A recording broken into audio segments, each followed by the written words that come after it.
नमस्कार दोस्तों, आप सभी का इट्स कार्निश यूट्यूब चैनल में स्वागत है। तो बात करते हैं आज के करंट अफेयर के बारे में। पर सबसे पहले अगर आप इट्स कार्निश यूट्यूब चैनल में नए हैं तो सब्सक्राइब कर लीजिए ताकि आपको डेली करंट अफेयर की वीडियो देखने को मिलती रहे। तो आज है 23 अप्रैल और बात करेंगे हिमाचल प्रदेश करंट अफेयर के बारे में। इस वीडियो में जितने भी हिमाचल प्रदेश के करंट अफेयर के क्वेश्चंस रहने वाले हैं, हिमाचल प्रदेश की एक साप्ताहिक पत्रिका आती है गिरिराज, तो उसमें से इस पीडीएफ फाइल में करंट अफेयर के सभी मोस्ट इम्पोर्टेंट प्रश्न ऐड किए गए हैं। तो चलिए शुरू करते हैं। हिमाचल प्रदेश करंट अफेयर का पहला प्रश्न है, the hunger helpline was introduced in which district of Himachal Pradesh. Himachal Pradesh के किस जिले में हंगर हेल्पलाइन की शुरुआत की गई है? तो इसका राइट आंसर रहेगा डिस्ट्रिक्ट कांगड़ा। कांगड़ा जिले में हंगर हेल्पलाइन की शुरुआत की गई है। अब इसका उद्देश्य क्या है? इस हेल्पलाइन का उद्देश्य प्रवासी कामगार लोगों की सहायता के लिए इस हेल्पलाइन की शुरुआत की गई है। तो याद रखिए, हिमाचल प्रदेश के डिस्ट्रिक्ट कांगड़ा में हंगर हेल्पलाइन की शुरुआत की गई है और इसका उद्देश्य जितने भी बाहरी राज्यों से लोग डिस्ट्रिक्ट कांगड़ा में फंसे हैं तो उनकी सहायता के लिए इस हेल्पलाइन की शुरुआत की गई है। तो इम्पोर्टेंट प्रश्न रहने वाला है, आप अच्छी तरह से नोट कर लीजिए। तो अगला प्रश्न है, What did the government put in the name of the Himachal Pradesh COVID-19 Solidarity Response Fund set up for the economic contribution of the COVID-19? सरकार ने कोविड-19 महामारी के दृष्टिगत आर्थिक योगदान के लिए स्थापित हिमाचल प्रदेश कोविड-19 सॉलिडेटरी रिस्पांस फंड का नाम बदलकर क्या रख दिया है? गिरिराज पत्रिका में इसके बारे में विस्तार पूर्वक बताया गया था। तो याद रखिए, हिमाचल प्रदेश में कोविड-19 के लिए आर्थिक योगदान के लिए स्थापित हिमाचल प्रदेश कोविड-19 सॉलिडेटरी रिस्पांस फंड का नाम बदलकर अब HPSDM कोविड-19 स्टेट डिजास्टर रिस्पांस फंड रख दिया गया है। अच्छी तरह से नोट कर लीजिए, हाई लेवल एग्जाम में ऐसे प्रश्न अक्सर देखने को मिलते हैं। अब इसके बारे में बात की जाए, आपदा अधिनियम 2005 के अंतर्गत स्थापित राज्य कार्यकारिणी समिति और राज्य आपदा प्रबंधन प्राधिकरण ने एक बैठक में ये निर्णय लिया है कि आपदा प्रतिक्रिया और आपदा की चेतावनी की जिम्मेदारी इन प्राधिकरणों के दायरे में है। तो इसलिए इस फंड का नाम हिमाचल प्रदेश SDM कोविड-19 स्टेट डिजास्टर रिस्पांस फंड होना चाहिए। दोस्तों, इन प्रश्नों की PDF फाइल आपको व्हाट्सएप ग्रुप में सेंड कर दी जाएगी। आप व्हाट्सएप ग्रुप ज्वाइन कर सकते हैं, लिंक इस वीडियो के डिस्क्रिप्शन में दिया गया है। व्हाट्सएप ग्रुप में डेली न्यूज़पेपर्स और करंट अफेयर की PDF फाइल सेंड कर दी जाती है, तो आप ज्वाइन कर सकते हैं।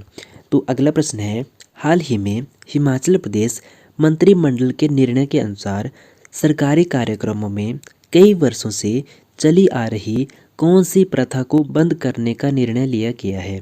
काफ़ी ज़्यादा डीपली ये प्रश्न है। हाल ही में हिमाचल प्रदेश मंत्रिमंडल के निर्णय के अनुसार सरकारी कार्यक्रमों में कई वर्षों से चली आ रही कौन सी प्रथा बंद करने का निर्णय लिया गया है? तो इसका राइट आंसर रहेगा शॉल व टोपी भेंट करने की प्रथा। आपने अक्सर देखा होगा, हिमाचल प्रदेश में जितने भी फेयर्स होते हैं तो उनमें शॉल व टोपी भेंट की जाती है। तो मंत्रिमंडल के निर्णय के अनुसार सरकारी कार्यक्रमों में अब इस प्रथा को बंद करने का निर्णय लिया गया है। तो अगला प्रश्न है, स्वावलंबन योजना किससे संबंधित है? What is self reliance plan related to? तो इसका राइट आंसर रहेगा स्वरोजगार। अच्छी तरह से नोट कर लीजिए, कॉम्पिटिटिव एग्जाम में योजनाओं से रिलेटेड एक प्रश्न जरूर देखने को मिलता है। तो याद रखिए, स्वावलंबन योजना का संबंध स्वरोजगार से। अब इस योजना के बारे में बात की जाए तो राज्य सरकार का मुख्य उद्देश्य युवाओं को स्वरोजगार के लिए प्रेरित किया जा सके ताकि वो अपना व्यवसाय शुरू करने में रुचि दिखाए। इसमें क्या है, जो भी बेरोजगार युवा हैं उनको खुद का व्यवसाय शुरू करने के लिए, व्यवसाय के प्रति प्रोत्साहित करने के लिए इस योजना की शुरुआत की गई है। आप कमेंट सेक्शन में बताइए, हम इस योजना के बारे में एक सेपरेट कंप्लीट वीडियो बना देंगे। इस योजना से किस तरह से युवाओं को लाभ मिलेगा? जो भी युवा अपना व्यवसाय शुरू करता है तो उसमें गवर्नमेंट द्वारा सब्सिडी दी जाएगी। इसमें कुछ शर्तें नियम भी हैं, उनके बारे में भी हम आपको बता देंगे अलग से एक वीडियो में। तो अगला प्रश्न है, when is world heritage day celebrated annually? विश्व धरोहर दिवस प्रतिवर्ष कब मनाया जाता है? गिरिराज पत्रिका में इसके बारे में विस्तार पूर्वक बताया गया था। तो विश्व धरोहर दिवस प्रतिवर्ष 18 अप्रैल को मनाया जाता है। अब इसके अलावा कुछ इम्पोर्टेंट पॉइंट्स के बारे में बात की जाए। विश्व धरोहर दिवस प्रत्येक वर्ष 18 अप्रैल को विश्व स्तर पर मनाया जाता है और प्रथम बार 18 अप्रैल 1982 को अफ्रीकी देश ट्यूनेशिया में पहला विश्व विरासत दिवस मनाया गया था। इस दिवस का प्रारंभिक नाम विश्व स्मारक और पुरातत्व स्थल दिवस था। और इसके अलावा विश्व विरासत दिवस 2019 की थीम क्या थी? तो याद रखिए ग्रामीण परिदृश्य, ये भी नोट कर लीजिए, इम्पोर्टेंट रहने वाला है। और इसके अलावा कुछ और डिटेल में बात की जाए, विश्व धरोहर दिवस प्रत्येक वर्ष किसी न किसी थीम पर मनाया जाता है। इसका मुख्य उद्देश्य विश्व भर में सांस्कृतिक विरासत को बढ़ावा देना, वो कला व संस्कृति का संरक्षण करना है। इसके अतिरिक्त हेरिटेज वॉक, पेंटिंग्स, फोटो प्रतियोगिताएं, भाषण व सेमिनारों का आयोजन होता है।